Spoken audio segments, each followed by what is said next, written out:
ఆ వెంకీగాడు ఓడిపోయి ఉత్త చేతులతో ఇంటికొచ్చాడు. ఇంకా వాడి చాప్టర్ క్లోజ్ అయిందనుకునే టైంలో ఏకంగా నీ పేరుకే ఎసరు పెట్టేశాడు. పేనుకి పెత్తనమిస్తే తలంతా కొరికేసిందన్న సామెత ఊరికే పుట్టినదా బావుగారు? ఇదిగో అట్టాంటి వాళ్ళకి పదవులు అప్పగించబట్టే, ఇట్టాంటి సీట్లో కూర్చోబెట్టబట్టే కదా. మరిప్పుడు ఎలా అత్తయ్యా? ఆ వెంకీగడి చేతిలో మనం నున్నగా గుండు కొట్టించుకొని నామాలు పెట్టుకోవడమేనా?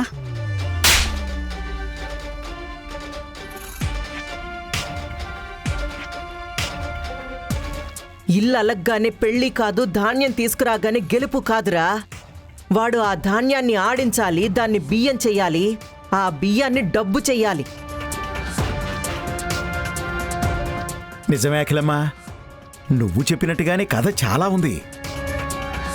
కానీ ఆ వెంకీగాడు కాలాంతకుడు కదమ్మా. ఇప్పుడు వాడిని ఎలా కట్టడి చేద్దాం? ధాన్యం ఆడించడానికి మిషన్లను రెడీ చేశాడు, బియ్యం చేయడానికి వర్కర్లను సిద్ధం చేశాడు. ఇంక వాడు డబ్బు చేయడం ఎంతసేపమ్మా? వాడి గెలుపు సంగతి, డబ్బు సంగతి దేవుడెరుగులే కాని ముందు బియ్యమే కాదు బావుగారు, రెడీ అయిన మిషన్లు నడవవు. నడవ్వా? ఏం చేస్తావు అఖిలమ్మా? నీకు అది కూడా తెలియదేంటి మా అయ్యా? ఏముంది, ఆ మిషన్కున్న అన్ని బోల్ట్లు నట్లన్నీ ఊడబెక్కేస్తుంది అత్తయ్య. రే అత్తయ్య ఆగు, ఒక్కవైపే తిరిగి తిరిగి కళ్ళు తిరుగుతున్నాయి అత్తయ్య. ఇక్కడ కొట్టండి. యదవా, స్క్రూలు జదవా, స్క్రూలు నట్లు పీకించేస్తే వాటిని బిగించుకోవడం ఎంతసేపాడికి? మరి ఏం చేయబోతున్నావు అఖిలమ్మా? ఆ వెంకిగాడు కల్లో కూడా ఊహించనిది. పదండి చెప్తా.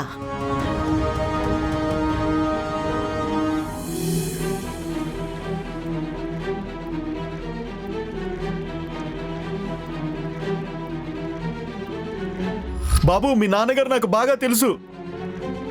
మీ నాన్నగారిని చంపినవాడు, మా చెల్లిని చంపినవాడు ఒక్కడే బాబు.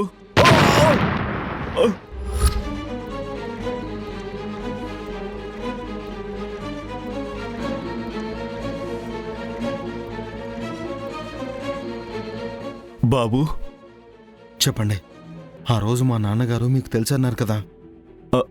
అవును బాబు, తెలుసు. మా నాన్నగారి చావుకి మీ చెల్లెలి చావుకి కారణం ఒక్కడే అని అనుమానంగా ఉందన్నారు కదా? అవును బాబు. అయితే చెప్పండి, వాడెవడు, ఎక్కడుంటాడు? చెప్పండి సార్, ప్లీజ్.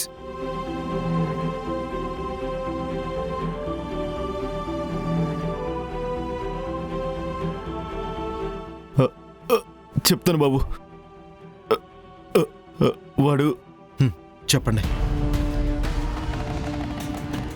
వాడు వాడు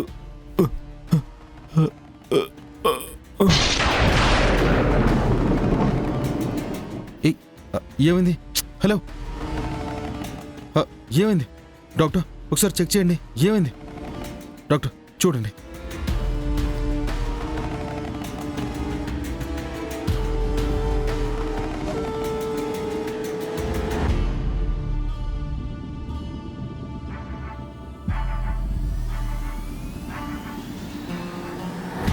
ఇప్పటి వరకు తను నార్మల్గానే ఉన్నాడు సార్. కానీ తను మీకు ఏదైతే విషయం పోస్ట్ చేద్దాం అనుకున్నాడో దానివల్లే ఎక్కువగా ఎమోషన్ అయిపోయి స్పృహ కోల్పోయాడు.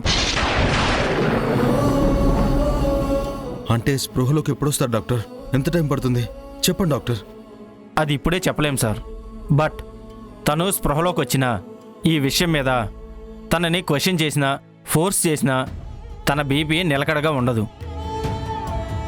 కాబట్టి తను క్యూర్ అయ్యేంత వరకు కాస్త వెయిట్ చేయడం బెటర్ సార్.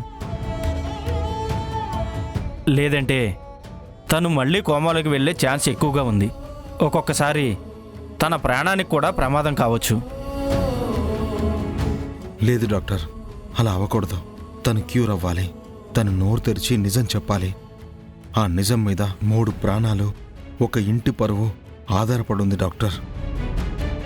తనకి త్వరగా క్యూర్ అయ్యేలాగా ట్రీట్మెంట్ చేయండి ప్లీజ్. Sure sir.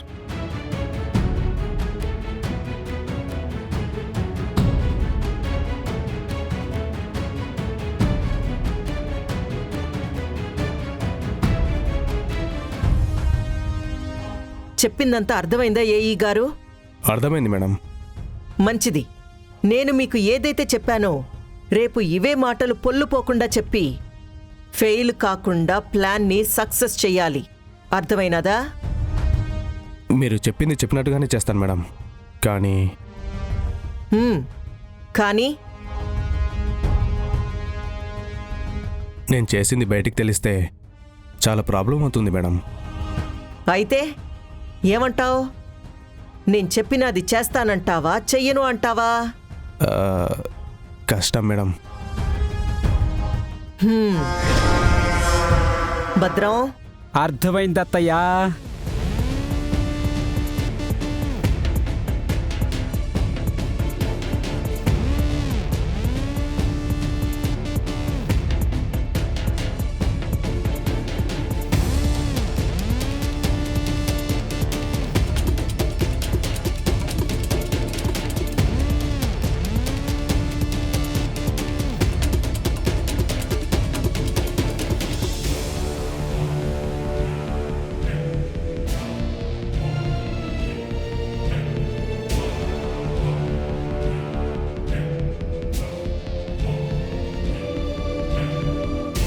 ఇది నీ కష్టానికి నేనిచ్చే బహుమానం. ఇప్పుడేమంటావు చెప్పు? కష్టమైనా సరే మీరు చెప్పినట్టుగానే చేస్తాను మేడం. ఏదైనా ఉంటే నేను మేనేజ్ చేసుకుంటాను మేడం.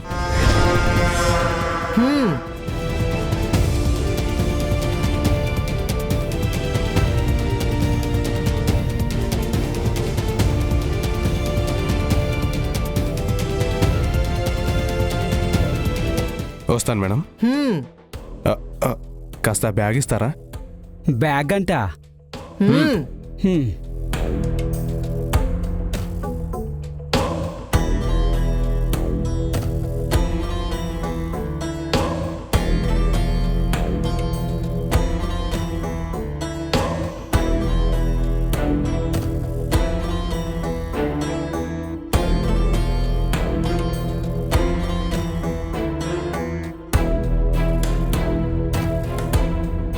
ఆహా, కష్టమని నీళ్లు నమిలినవాడు కట్టలు చూడగానే ఎలా కన్విన్స్ అయ్యాడో చూడకిలమ్మా.